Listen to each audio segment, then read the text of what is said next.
Hello शिक्षक साथियों, कैसे हैं आप सभी। एक बहुत ही बड़े अपडेट के साथ आए हैं। आपको पता होगा कि सबसे बड़ी खुशखबरी ये है कि जो शिक्षक पिछले एक वर्ष से ट्रांसफ़र का इंतज़ार कर रहे थे, जिन्होंने दिसंबर 2024 में अपना फॉर्म अप्लाई किया था, लेकिन उनको जो है ट्रांसफ़र नहीं मिल पाया था। फिर पुनः आज से 6 महीना पहले उन्होंने अप्लाई किया और उनको जिला आवंटित किया गया था। प्रखंड और विद्यालय आवंटन की आस में बैठे हुए थे। आज कल तारीख पर जो है वो इंतज़ार कर रहे थे, लेकिन उनकी जो अब उनके लिए जो बड़ी खुशखबरी है कि अब विद्यालय का आवंटन हो चुका है। अब सारे शिक्षक जो है नए अपने विद्यालय में योगदान करने के लिए समय दिया जा चुका है। आइए आपको हम पूरी जो है प्रक्रिया बता रहे हैं कि आपको कैसे योगदान करना है, योगदान के बाद क्या टेक्निकल काम करना है, ऐसी गलती जो आप नहीं करेंगे जिससे आपका ट्रांसफ़र आवंटित विद्यालय रुक जाए और आप पुराने विद्यालय में ही बने रह जाए। इसलिए आप वीडियो के अंत तक बने रहिएगा। चैनल पर नए हैं तो सब्सक्राइब कर लीजिए, बेल आइकन को प्रेस कीजिए ताकि अगला हर अपडेट आप तक सबसे पहले पहुंचे। दोस्तों, हमारे स्क्रीन पर जो है ये विद्यालय पदस्थापन पत्र है जो किशनगंज जिला का है। आप देखिए, ये 3/1/2026 के डेट में जारी किया गया है, जिसका पत्रांक और दिनांक आपको दिख रहा है। ये एक्सक्लूसिव टीचर यानी जो शिक्षक सक्षमता पास किए थे उनको और जो है इनके लिए एक बड़ी खुशखबरी है, क्योंकि ये नियोजित शिक्षक के रूप में पूर्वी चंपारण के कल्याणपुर प्रखंड में कार्यरत थे।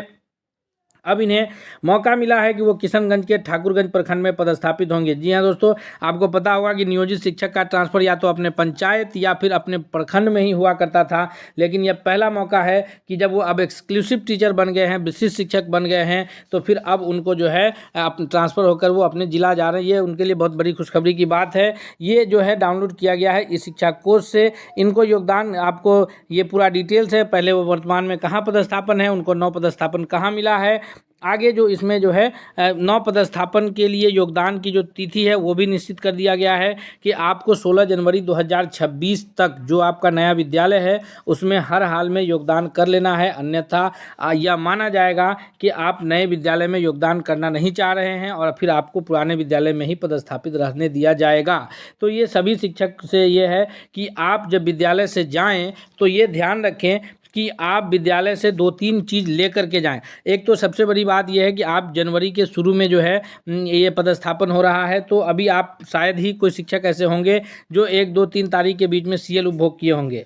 अगर नहीं किए हैं तो भी, और नहीं किए हैं तो भी इसका प्रमाण पत्र आप बनवा लें विद्यालय प्रधान से कि इस जो नया कैलेंडर वह शुरू हुआ है ये 2026 में इन्होंने एक भी सीएल का उपभोग नहीं किया है। उसके बाद आपके ऊपर किसी प्रकार का विद्यालय में कोई ड्यूज नहीं हो, इसका भी नो ड्यूज प्रमाण पत्र आप जरूर बनवा लेंगे। उसके अलावा आप पर कोई विद्यालय में मामला लंबित नहीं हो, आपका कभी वेतन नहीं कटा हो, इस प्रकार के अगर कोई खबर है तो उसके मामले में भी आप जो है नो ड्यूज सर्टिफिकेट अपने हेडमास्टर से बनवा लेंगे कि इनके यहाँ, क्योंकि जो है सभी विद्यालयों में टैब जो है आवंटित किया गया है सरकार की तरफ से।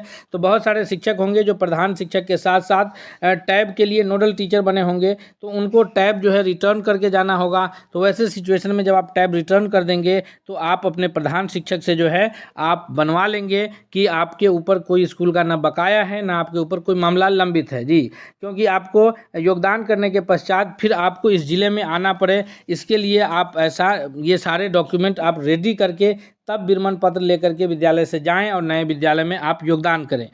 टेक्निकली कोई समस्या हो इसमें हम आगे विचार करते हैं। सबसे पहले बता दें कि जो 27,171 शिक्षक थे उनको जो है ट्रांसफ़र किया गया है। अब जो बचे हुए शिक्षक हैं, खास करके जो TRE 3 के शिक्षक है या हेड टीचर है या हेड मास्टर हैं, तो इन लोगों के लिए जो है जो सूत्रों के हवाले से खबर है कि इसके बाद जो है म्यूचुअल ट्रांसफ़र को ओपन किया जाएगा। तो जब म्यूचुअल ट्रांसफ़र ओपन होगा तो फिर आप उसमें जो है उसके आप हिस्से बन सकते हैं और म्यूचुअल ट्रांसफ़र में आपके पास ऑप्शंस होगा कि आप अंतर जिला या समान जिला में आप अपने विषयवार, कोटिवार और क्लास वाइज जो है आप अपना पेयर खोज करके आप जा सकते हैं। तो ये उनके लिए एक बड़ी राहत भरी खबर हो सकती है। और समान जिले के शिक्षकों के लिए है कि जिन्होंने भी गिरीवांश पर अपना आवेदन दिया है उन शिक्षकों का जिला स्तर की जो कमेटी है, जो जिला पदाधिकारी यानी डीएम, जो जिला दंडाधिकारी हैं डीएम के अध्यक्षता में, उन लोगों पर विचार किया जाएगा। और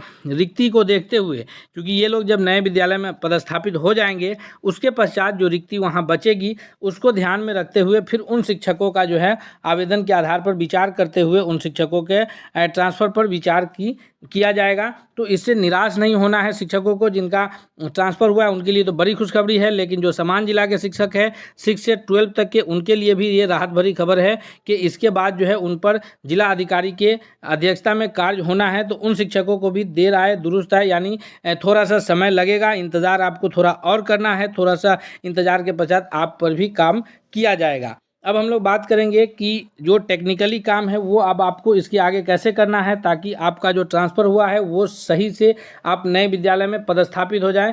आइए हम उस पर भी चर्चा कर लेते हैं। जी हाँ दोस्तों, सबसे पहले आइए हम लोग चर्चा करते हैं। फिर अब हम आपसे एक बार रिक्वेस्ट करेंगे कि अगर आप चैनल पर नए हैं तो सब्सक्राइब कर लीजिए, बेल आइकन को प्रेस कीजिए ताकि अगला जो भी अपडेट्स हो वो सबसे पहले आप। जी हाँ दोस्तों, सबसे पहले आपको अपना ई शिक्षा कोष जो है आईडी को लॉगिन कर लेना है गूगल में। ई शिक्षा कोष आईडी जब आप लॉगिन कर लेंगे तो लॉगिन के पश्चात जब आप यहाँ पर चेक करेंगे तो जहाँ पर से आपने पदस्थापन पत्र डाउनलोड किया है उसी पदस्थापन पत्र के यहाँ पर आपको जो है आपका विद्यालय का योगदान पत्र निकलेगा। उस विद्यालय योगदान पत्र को फिर आप जो है वहाँ से डाउनलोड करके उस पर आप जो है अपना सिग्नेचर कीजिएगा और जिस नए विद्यालय में आप पदस्थापित होंगे उसके जो हेड टीचर हैं उनसे आप काउंटर साइन करा करके फिर उसको आप वहाँ पर जो है अपलोड कीजिएगा।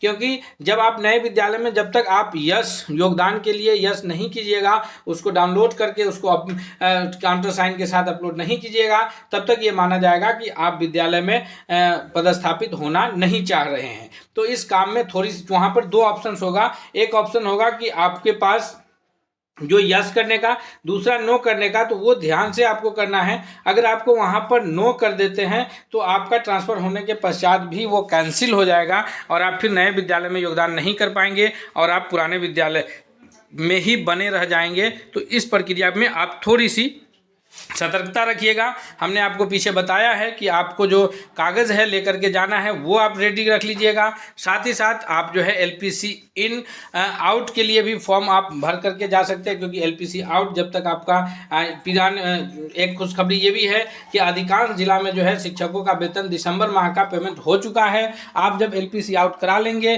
फिर जब आप नए विद्यालय में योगदान करेंगे दोस्तों तो फिर वहाँ से आपके जनवरी माह का पेमेंट शुरू होगा। वहाँ आपको एलपीसी इन कराना होगा। तो एलपीसी आउट के लिए भी आप फॉर्म जो है फिल करके एचपीएम के थ्रू डीपीओ स्थापना को भेज सकते हैं। ये सारी प्रक्रिया जब आप कर लेंगे तो फिर आप नए विद्यालय में कार्यरत रहेंगे। वर्षों की जो खुशी थी, जो जहां आप ट्रांसफर चाह रहे थे और पिछले 1 साल से आवेदन के बावजूद आपका ट्रांसफर नहीं हो पा रहा था, तो ये एक सबसे बड़ी खुशखबरी है।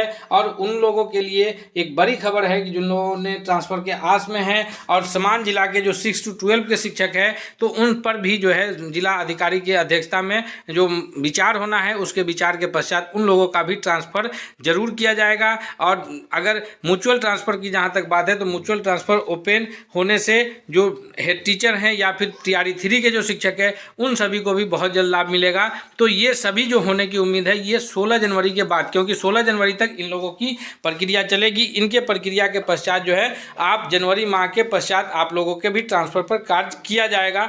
ये हमारी विश्वस्त सूत्रों के हवाले से यह खबर है। हम मिलते हैं अगले नए अपडेट्स के साथ। अगर आप चैनल पर नए हैं तो सब्सक्राइब कर लीजिए, बेल आइकन को प्रेस कीजिए ताकि अगला जो भी अपडेट्स आएगा दोस्तों हम आप तक पहुंचाते रहेंगे। तब तक के लिए बहुत बहुत धन्यवाद।